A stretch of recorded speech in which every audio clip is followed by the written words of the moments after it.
Coucou mes amours, alors savez-vous, bienvenue sur la chaîne.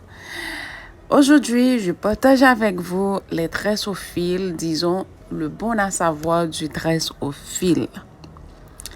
Reste bien jusqu'à la fin de la vidéo pour découvrir tout ça ensemble.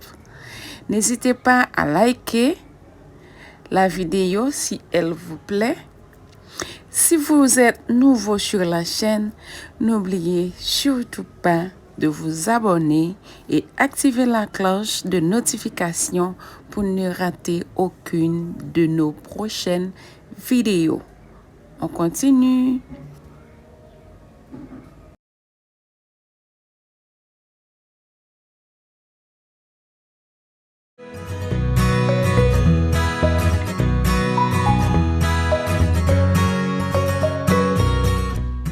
Tresse au fil.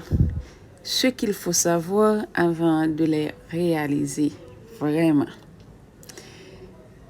Cette coiffure date de l'Antiquité en Afrique noire. Aujourd'hui, elle se réadopte et redevient tendance. Et pour cause, elles servent à détendre, étirer les cheveux, lisser les cheveux crépus naturels qui, généralement, au contact d'eau, se rétrécissent.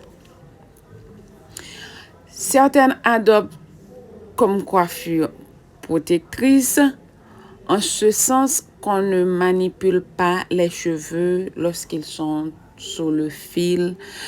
On a donc moins de casse sous cet aspect. Alors, mais il faut faire très attention. Pour réussir sa coiffure au fil sans créer de dégâts, disons alopécie de traction, surtout au niveau des tempes, formation des boutons et plaques sur le cuir chevelu, les cheveux très secs. Une fois défaits, il faut bien démêler, hydrater et nourrir vos cheveux avant de les réaliser pour ne pas que les cheveux soient complètement secs après. Ensuite, il faut éviter de commencer les tresses au niveau des baby hairs. Alors, les cheveux du devant qui sont très sensibles. Étirez-les légèrement vers l'arrière avant de débuter pour ne pas fragiliser la tempe. On aime bien nos baby hairs, n'est-ce pas vrai les filles? Ensuite, ne pas serrer trop les racines lorsque vous vous tressez. C'est très important pour toute coiffure, quelles que soient les tresses africaines et les faux cheveux. Alors, quel fil utiliser? Vous pouvez utiliser des fils en plastique ou du moins des fils ordinaires et comme le fil à coudre. Le fil en plastique noir est idéal parce que cela conserve bien l'hydratation adoptée aux cheveux avant la tresse. Mais si vous n'avez pas ce fil, le fil à tresser ordinaire ou fil à couture feront bien l'affaire. Juste qu'il absorbe une partie de l'hydratation des cheveux. Donc, raison pour laquelle il faut bien les hydrater avant. Et alors, en aucun cas, n'utilise pas les fils de laine. C'est une mauvaise idée.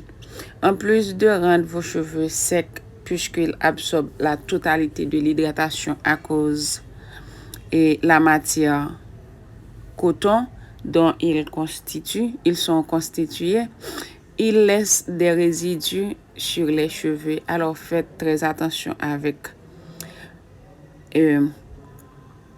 Une autre astuce que je trouve très intéressante, c'est le ruban satiné, le ruban en satin pour décorer les paquets de cadeaux.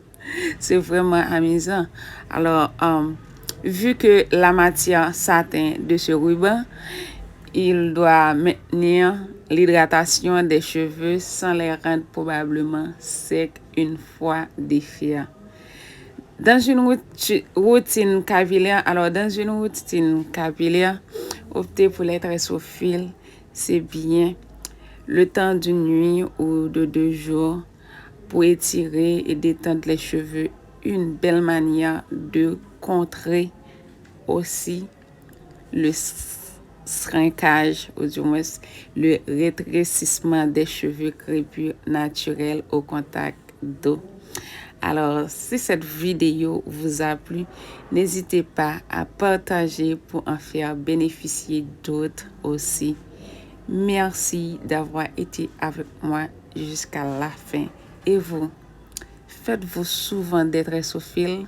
C'est une question que je vous pose, mes chers crépus. Alors, je vous dis déjà un grand merci d'avoir été jusqu'à la fin. Merci, ciao.